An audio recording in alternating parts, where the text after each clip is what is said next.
Alright, first off, I want to give all praises to Yahweh Shemel Shai, double honors to the apostles and elders of Great Millstone, and shalom to the brothers in highways and byways pushing this word in all sincerity and truth. This is Brother Iroworm from James Jamaica Camp, James Intellect once more. And this will be the second installment of the milk milk episode, um Forefathers and the Promise.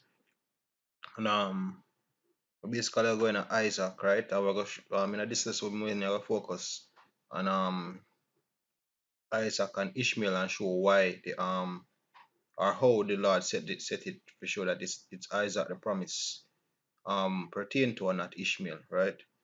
So we'll start back at Genesis 17, this is verse 16. And we talk from I start at 15, read some of the last us, but just a recap. It says, and God said unto Abraham, as for Sarai thy wife, thou shalt not call her name Sarai, but Sarah shall be her name. And I will bless her and give thee a son also of her. Yea, I will bless her, and she will be a mother of nations. Kings of people shall be of her. Now, if you watch the last video, we show that it say how Israel will be kings and priests upon earth, and also Deuteronomy say how will be above all people if we listen to him more than all of that. Right? Now it says, then Abraham fell on his face and laughed and said in his heart, shall a child be born unto me that is 100 years old? And shall Sarah that is 90 years old bear? And God said unto Abraham, oh, that Ishmael might live before thee. Right?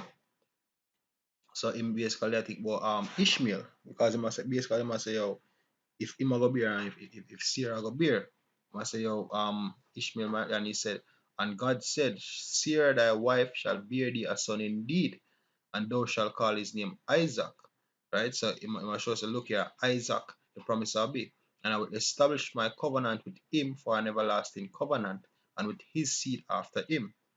And as for Ishmael, I have heard thee. Behold, I have blessed him, and I will make him fruitful, and will multiply him exceedingly. 12 princes shall he begot, and I will make him a great nation. Right? But my covenant will I establish with Isaac, which Sarah shall bear unto thee, as at this set time, in the next year. And he left off talking with him, and God went up from Abraham. Right? So basically we see that happen there. So even at the beginning, like Abraham they say, yo, make it be with Ishmael, but must say, yo, no. Right? Now this Genesis 21. I'm going to start at verse 1. It said, and the Lord and Yahweh visited Sarah as he had said, and Yahweh did unto Sarah as he had spoken. For Sarah conceived and bare him a son in his old age, at the said time which God had spoken to him. And Abraham called the name of his son that was born unto him, whom Sarah bare to him, Isaac. Right? And we're going away the meaning the word Isaac, right?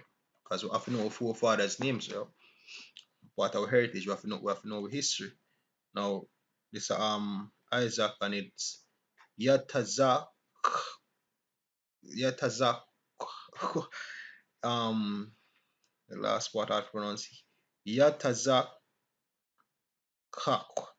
basically Yatazak,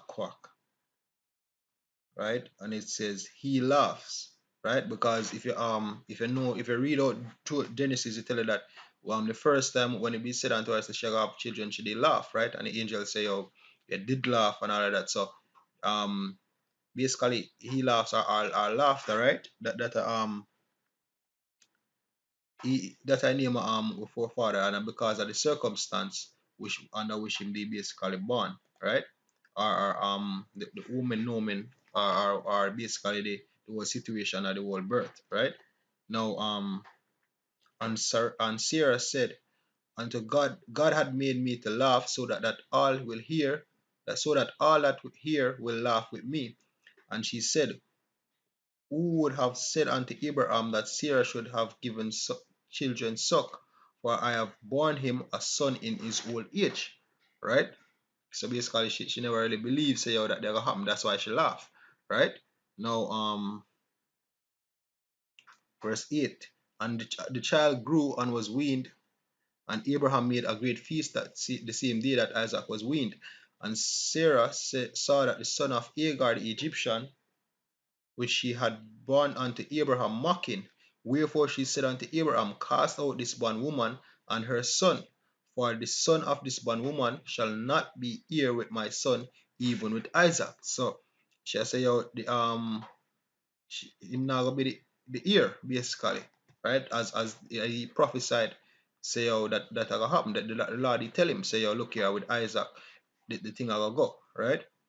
And the thing was very grievous in Abraham's sight because of his son, because he loved Ishmael, right? And worse, you can say Ishmael had the first man, but the thing about it is, they establish it with the son we have with Sarah, which is Isaac. And God said unto Abraham, let it not be grievous in thy sight because of the lad, because of thy bondwoman. In all that Sarah had said unto thee, hearken unto her voice, for in Isaac shall thy seed be called. That's why in our last lesson he say, yo, and my covenant will be with thee and thy seed. So this has show the separation. Say, yo, the thy seed, we're talking about the specific seed, Isaac, but not Ishmael, right? And also, the son of the bondwoman will I make a nation, because he is thy seed. Hence, putting on the word fact say, yo, I'm a father of the multitude, right?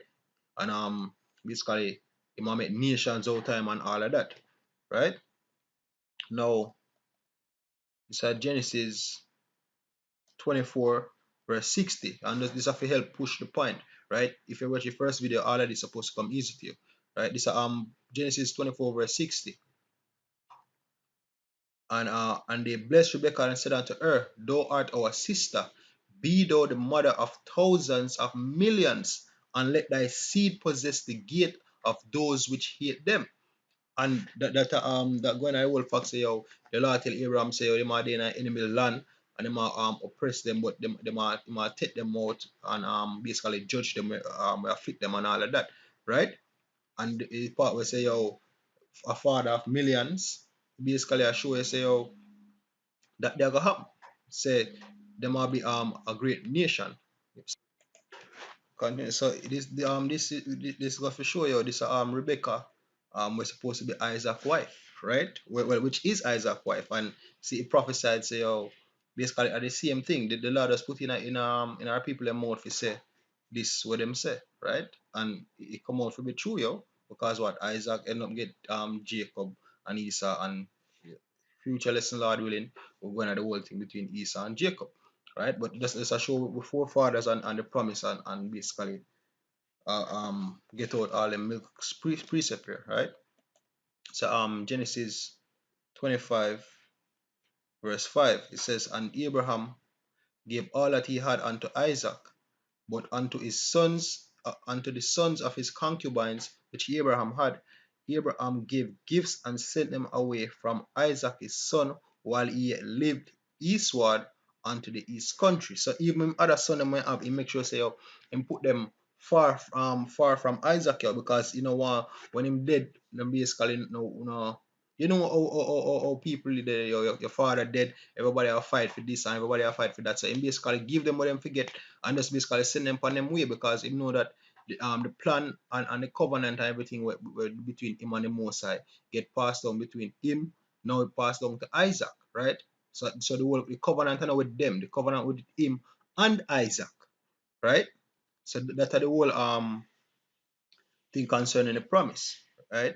I'm just read this, go back in a Sirach 44 and verse 22. With Isaac did he establish likewise for Abraham's sake, his father's sake, and the blessing of all men and the covenant, right? So that basically it for this lesson, yo. And if you read the book of Genesis, it tells us, yo, when Abraham did, Isaac, the Lord bless Isaac and him get goods and all of that, so till even him and the Philistines and me catch up and all type of thing, yo. But at the same time, the Lord he basically bless him, yo. So that's the whole thing. Once again, All praises to Yahweh Hashem Yahweh Shai, double honors to the apostles and elders of Great Millstone, and shalom to the brothers in the highways and byways pushing this word in all sincerity and truth. Shalom.